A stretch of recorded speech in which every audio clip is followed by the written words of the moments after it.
I'm Jenna Lee, and a major discovery in the Indian Ocean with a satellite picking up images of what appear to be large pieces of debris. One of the objects believed to be nearly 80 feet in size.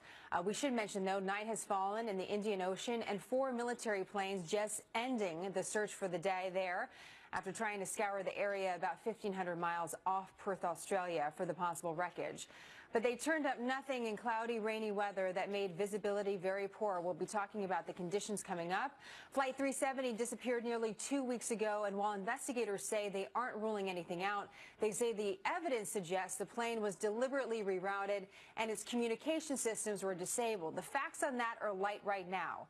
What they don't know is who did it or why, or what happened next. Chief Intelligence Correspondent Catherine Harris is live in Washington with more on what we do know today. Catherine? Well, thank you, Jenna, and good morning. A source close to the investigation telling Fox News that American investigators remain cautious this morning that the debris sighted in the southern Indian Ocean belongs to Flight 370.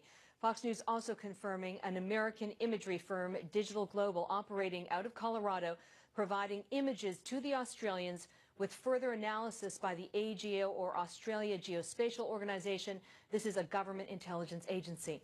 This morning, the search is being led by the Australians with support from New Zealand and the U.S. with the world's most sophisticated search and surveillance aircraft. You see it there, the U.S. Navy's P-8 Poseidon, returning now from a 10-hour search, failing to find any debris. Once on station, this aircraft can descend to just about 300 feet, skimming the water with radar and cameras amplifying the search. Earlier today, Australian authorities setting modest expectations. The objects are relatively indistinct on the imagery. I don't profess to be an expert in assessing the imagery, but those who are expert indicate they are credible sightings. The indication to me is of objects that are a reasonable size and probably awash with water bobbing up and down out of the surface. Earlier today, a Norwegian merchant vessel was first on the scene. It was rerouted by the Australian authorities, but it also came up empty-handed. Jenna. Catherine, if the debris is confirmed, who will lead the investigation?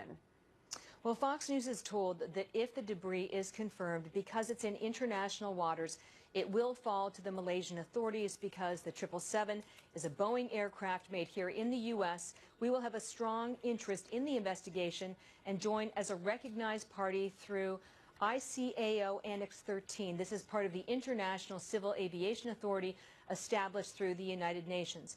Fox News is told that there is no scenario, given the facts as we know them today, that would allow the U.S. to take over this case. Jenna. A story we're going to continue to watch closely as we have been. Catherine, thank you very much. You're welcome.